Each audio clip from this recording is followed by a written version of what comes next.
200 policías para un partido sin público. Y lo tenemos a él, a Carlos Stroker, con toda la información. ¿Qué va a pasar? A ver, Racing, 200 policías para un partido sin público. Sí, es un partido sin público. Todos los partidos en realidad son sin público. Este es el clásico de Avellaneda, pero ¿por qué va a haber 200 policías? Tiene que ver con una interna de la barra brava de Racing.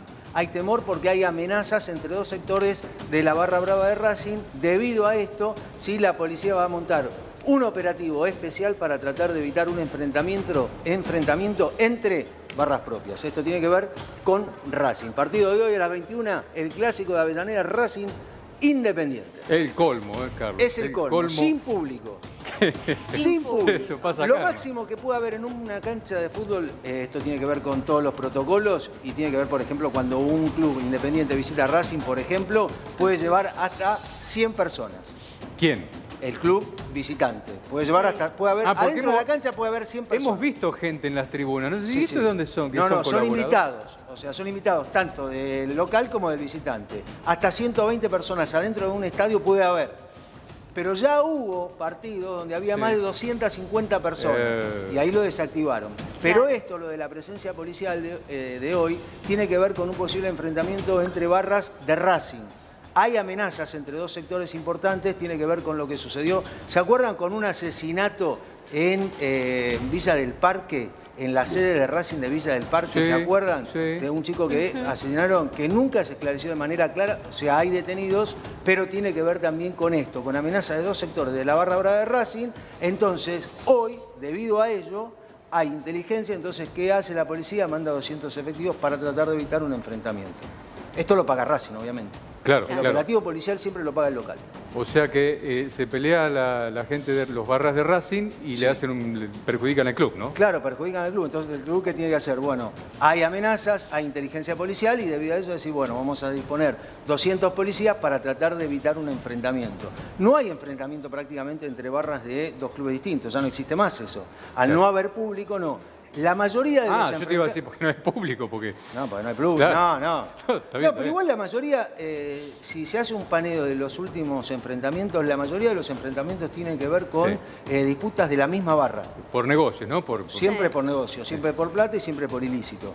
Pero tiene que ver con enfrentamientos de la misma barra. La mayoría hay, obviamente, entre dos barras, si se cruzan en algún lado o si se amenazan en algún lado, van y se enfrentan. Pero la mayoría de los enfrentamientos, sobre todo los del último año, tiene que ver con sectores de una misma tribuna que se pelean por un negocio que ya no existe, que el negocio de la cancha, de los panchos, el tema de los trapitos, todo eso no existe más. No hay público. Hace un año que no hay público, no hay.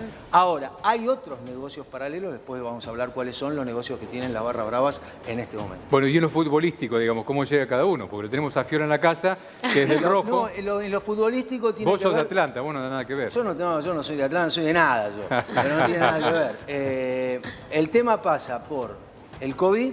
Por ejemplo, el técnico de Independiente tiene COVID, Julio César Falcioni tiene COVID. Hay muchos jugadores, hay como 7 jugadores con COVID. En total, entre Racing e Independiente hay 12 jugadores que no van a estar presentes hoy debido al COVID. Por ejemplo, Svitanich fue de Racing, el último que dio positivo. Ahora, 12 jugadores para un partido de fútbol. De 22, 12 y los 12 titulares no van a estar debido al tema del COVID. Hay preocupación por eso. Y a partir de hoy ya rige, ya de ayer, ¿no? Ayer con el partido de la primera fecha de la novena, digo, las restricciones.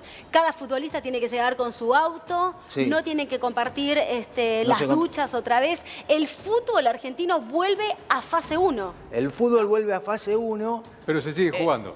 No, se sigue jugando. Después hay presiones para que se siga jugando. No hay que se siga jugando. No, me imagino. Se tenés la televisión, tenés un montón de situaciones que están presionando para que el fútbol no pare. Ahora, se tienen que cumplir los protocolos. Hay preocupación en lo que tiene que ver con la Asociación del Fútbol Argentino por la cantidad de casos que hay en el fútbol argentino. Y estamos hablando solo de primera. Solamente de primera.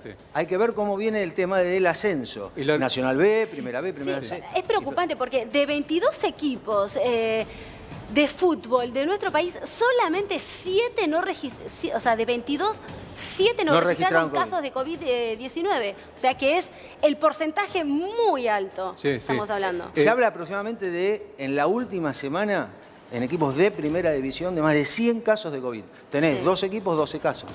Incluso lo que marcabas recién, Carlos, y tiene que ver con esos invitados que van a la cancha, ahora ya no. Ahora ya esos invitados aparentemente no deberían estar. Todos los ayudantes de campo, los cancheros, todos con el barbijo puesto, incluso en los entrenamientos ya no pueden concentrar más los jugadores como lo venían haciendo, por eso es que vuelve a fase 1, pero digo, el tema de los invitados, de estar 100, 120 ahí dando vueltas, tampoco es tan necesario, ¿no? Lo restringen. Ahora va a estar mucho más restringido, creo que van a poner hasta 50 personas solamente en una cancha. Tiene que ver, por ejemplo, no sé, los dirigentes van. Claro. Sí. Hay 4 o 5 dirigentes que tienen que acompañar al plantel, tiene que ver con la documentación, tiene que ver con el sistema de seguridad, tiene que ver con abrir la cancha. Abrir la cancha significa más o menos alrededor de 20 personas que tienen que estar disponibles para que vos puedas ir a jugar a esa cancha. Sí. O sea, ya necesitas 20 personas. Igual está zonificado, digamos, el estadio, y un partido está por lo menos en 3 zonas, y los que son invitados, los que se ven en las plateas, por ejemplo, están en una zona que no tienen acceso, digamos, a la zona de los jugadores de fútbol, es decir, no se mezclan con los jugadores de fútbol. Bien. Muy bien.